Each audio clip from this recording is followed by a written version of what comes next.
Hey guys, ಎಲ್ಲರಿಗೂ ನಮಸ್ಕಾರ. ಇವತ್ತಿನ ಒಂದು ವಿಡಿಯೋದಲ್ಲಿ ತುಂಬಾ ಜನ ಬಂದು KCET ಮತ್ತೆ ನೀಟ್ ಬಗ್ಗೆ ಅಪ್ಡೇಟ್ ಕೇಳ್ತಿದ್ರಿ. ಸೊ KCET ಬಗ್ಗೆನೂ ಕೂಡ ಅಪ್ಡೇಟ್ ಕೊಡ್ತೀನಿ, ನೀಟ್ ಬಗ್ಗೆ ಮೇನ್ ಅಪ್ಡೇಟ್ ಅಂತಾನೆ ಹೇಳ್ಬೋದು. ತಿಳಿಸ್ಕೊಡ್ತೀನಿ. ಚಾನಲ್ಗೆ ಸಬ್ಸ್ಕ್ರೈಬ್ ಮಾಡ್ಕೊಂಡಿಲ್ಲ ಅಂದ್ರೆ ಸಬ್ಸ್ಕ್ರೈಬ್ ಮಾಡ್ಕೊಂಡು ಪಕ್ಕದಲ್ಲಿರುವಂತ ಒಂದು ಬೆಲ್ ಐಕಾನ್ ಕ್ಲಿಕ್ ಮಾಡೋದು ಮರಿಬೇಡಿ.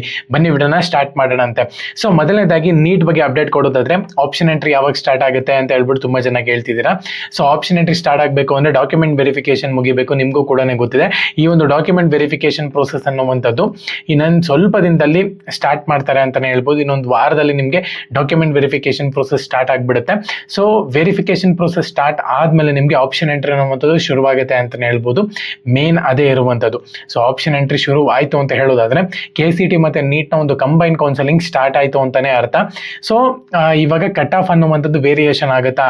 ಸೊ ಏನಕ್ಕಂದ್ರೆ NTN ಅವರು 1300 ಮೆಡಿಕಲ್ ಸೀಟ್ಸ್ಗಳು ಬಂದ್ಬಿಟ್ಟು ಇನ್ಕ್ರೀಸ್ ಮಾಡಿದ್ರು ಅಲ್ವಾ. ಸೊ ಆ ಒಂದು ಮೆಡಿಕಲ್ ಸೀಟ್ಸ್ನಲ್ಲಿ 2 ಮೆಡಿಕಲ್ ಕಾಲೇಜಸ್ಗಳು ಬಂದ್ಬಿಟ್ಟು ಆ್ಯಡ್ ಆಗ್ತಿದೆ ಅಂತಾನೆ ಹೇಳ್ಬೋದು ಹೊಸದಾಗಿ. ಸೊ ಅದನ್ನ ನೀವು ಆಪ್ಷನ್ ಎಂಟ್ರಲ್ಲೂ ಕೂಡ ಪ್ರಿಫರ್ ಮಾಡಬಹುದು. ಸೊ ಇನ್ನೊಂದೇನಪ್ಪಾ ಅಂದ್ರೆ ನಾನು ಹೇಳುವಂಥದ್ದು ನಿಮ್ಮ ಒಂದು ಕಟ್ ಆಫ್ ಎಷ್ಟಿದೋ ಸೊ ಆ ಒಂದು ಕಟ್ ಆಫ್ನ ನೀವು ಕರೆಕ್ಟಾಗಿ ಬೇರೆ ಕಾಲೇಜ್ ಜೊತೆನೂ ಕೂಡ ಅನಲೈಸ್ ಮಾಡಿಕೊಂಡು ಆಪ್ಷನ್ ಎಂಟ್ರಿನಲ್ಲಿ ಹಾಕಿ. ಯಾವುದೇ ಕಾರಣಕ್ಕೂ ಇವಾಗ ಕಟ್ ಆಫ್ ಜಾಸ್ತಿ ಇರುವಂಥ ಒಂದು ಕಾಲೇಜ್ಗಳನ್ನ ಏನೋ ಹಾಕಕ್ಕೆ ಹೋಗ್ಬೇಡಿ. ನಿಮ್ದೇನ 450 500 ರ್ಯಾಂಕ್ ಬಂದಿತ್ತು ಅಂದರೆ 650 ರ್ಯಾಂಕ್ ಇರುವಂಥ ಒಂದು ಕಾಲೇಜುಗಳನ್ನ ಹಾಕ್ಬಿಡೋದು. ಸೊ ಈ ಥರ ಮಾಡಿದ್ದೀರಾ ಅಂದರೆ ಖಂಡಿತವಾಗ್ಲೂ ಒಂದು ಕಾಲೇಜ್ ನಿಮಗೆ ಸಿಗೋದಿಲ್ಲ.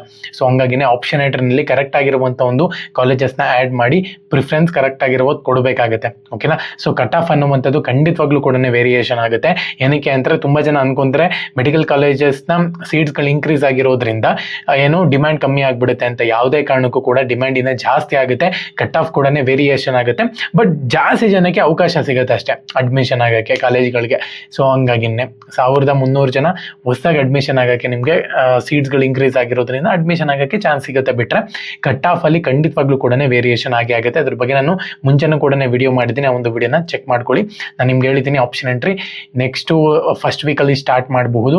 ಅದಾದಮೇಲೆ ನಿಮಗೆ ಕೌನ್ಸಿಲಿಂಗ್ ಪ್ರೋಸೆಸ್ ಅನ್ನುವಂಥದ್ದು ಸೆಕೆಂಡ್ ಅಥವಾ ಥರ್ಡ್ ವೀಕಲ್ಲಿ ಸ್ಟಾರ್ಟ್ ಆಗ್ಬೋದು. ಓಕೆನಾ. ಸೊ ನೋಡೋಣಂತೆ. ಚಾನಲ್ಗೆ ಸಬ್ಸ್ಕ್ರೈಬ್ ಮಾಡಿಕೊಂಡು ಬೆಲ್ ಐಕಾನ್ನ ಕ್ಲಿಕ್ ಮಾಡೋದು ಮರಿಬೇಡಿ. ಜೈ ಹಿಂದ್, ಮುಂದೆ ಮಾತ್ರ.